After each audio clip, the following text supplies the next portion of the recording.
ಬಹಳಷ್ಟು ನಿಯಮಗಳಿದ್ದರೆ ಮಾತ್ರ ಆ ಲಕ್ಷ್ಮೀ ಉಪಾಸನೆಯ ಮಾರ್ಗದಿಂದ ನಾವು ಸಿದ್ಧಿಯನ್ನು ಪಡೆದುಕೊಳ್ಳುವುದಕ್ಕೆ ಸಾಧ್ಯ ಇದೆ. ಆದರೆ ಕೊನೆಗೆ ದೇವರ ಅನುಗ್ರಹ ಅಂತೂ ಬೇಕೇ ಬೇಕು, ಯಾವ ಮಾರ್ಗದಲ್ಲಿ ಹೋದರೂ.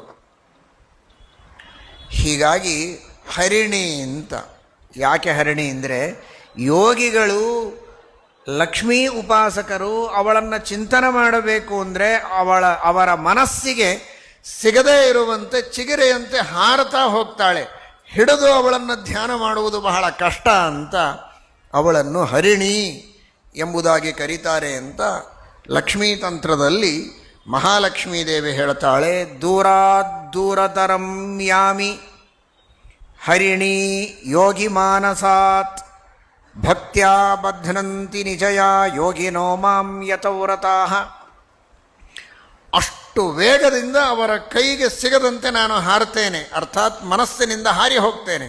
ಆದರೂ ನನ್ನನ್ನು ಹಿಡಿಯಬಹುದು ಇನ್ಯಾವ ಉಪಾಯದಿಂದಲೂ ಅಲ್ಲ, ಭಕ್ತಿಯಿಂದ ಮಾತ್ರ ನನ್ನನ್ನು ಹಿಡಿಯುವುದಕ್ಕೆ ಸಾಧ್ಯ ಇದೆ.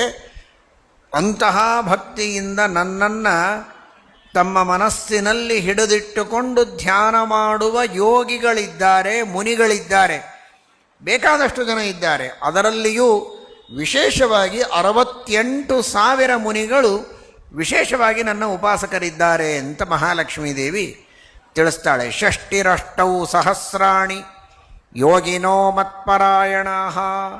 68,000 ಜನ ಮುನಿಗಳು ಪರಮಭಕ್ತಿಯಿಂದ ನನ್ನನ್ನು ಉಪಾಸನೆ ಮಾಡಿ ನನ್ನ ಅನುಗ್ರಹಕ್ಕೆ ಪಾತ್ರರಾದವರಿದ್ದಾರೆ.